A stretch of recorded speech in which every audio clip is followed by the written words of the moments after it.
Hello, good afternoon मित्रांनो. मी आता माझा पुढील कार्यक्रम सादर करीत आहे. मंतज्वर याने टायफॉईडमध्ये जर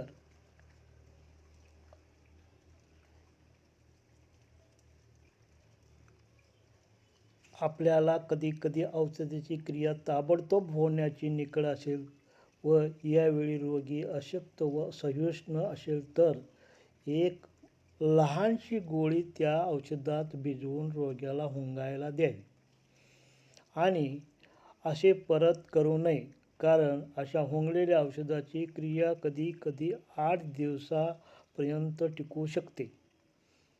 ही सर्व टीप 6व्या आवृत्ती अगदी पूर्णपणे बदलून लिहिली आहे.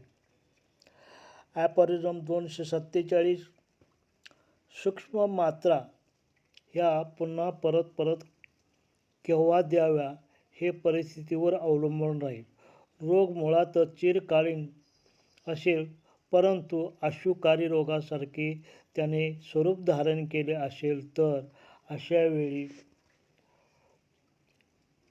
या चिरकालीन रोगासुद्धा औषध लवकर द्यावे लागते.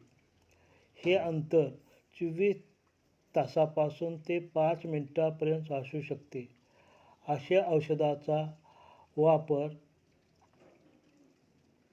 वापर करणे रोग किती तीव्र व प्राणघातक आहे, आपण औषध कोणत्या शक्तीचे वापरत आहोत व याने दुष्परिणाम दिसून येत नसतील तर योग्य ठरेल हे मागील परिच्छेदाच्या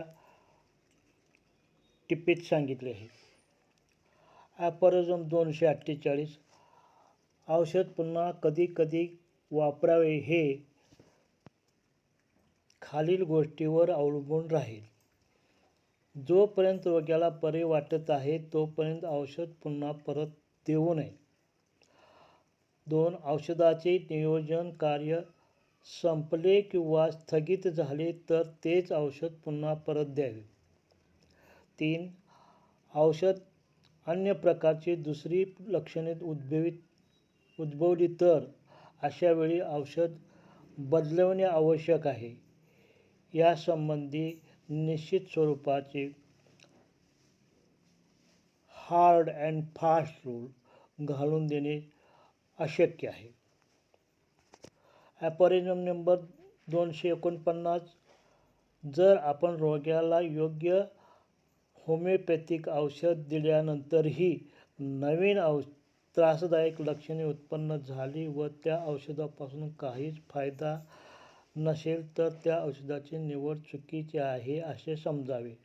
औषधामुळे जर फार जोराची औषधीजन्य रोगवृद्धी झाली असेल तर दिलेल्या मात्रा शी जास्त प्रमाणात किंवा जास्त शक्तीकृत असावी असा निर्णय घेऊन ती औषधीजन्य रोगवृद्धी शमन करण्याकरिता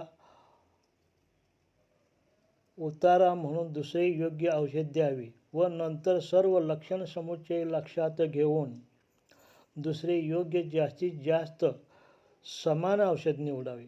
परंतु नवीन लक्षणे जर त्रासदायक नसतील तर उतारा औषध देण्याचे ऐवजी सरळ दुसरे योग्य होमिओपॅथिक औषध ताबडतोब द्यायला हरकत नाही.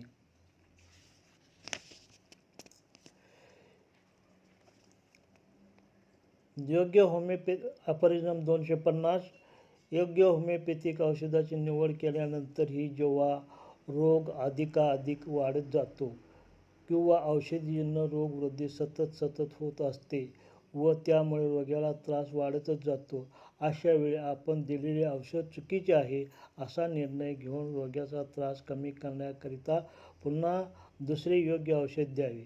कधी असा निर्णय घेणे फार कठीण जाते, विशेषतः नवीन व त्रासदायक लक्षणे उत्पन्न झाली असतील तर हा नियम अवश्य पाळला पाहिजे.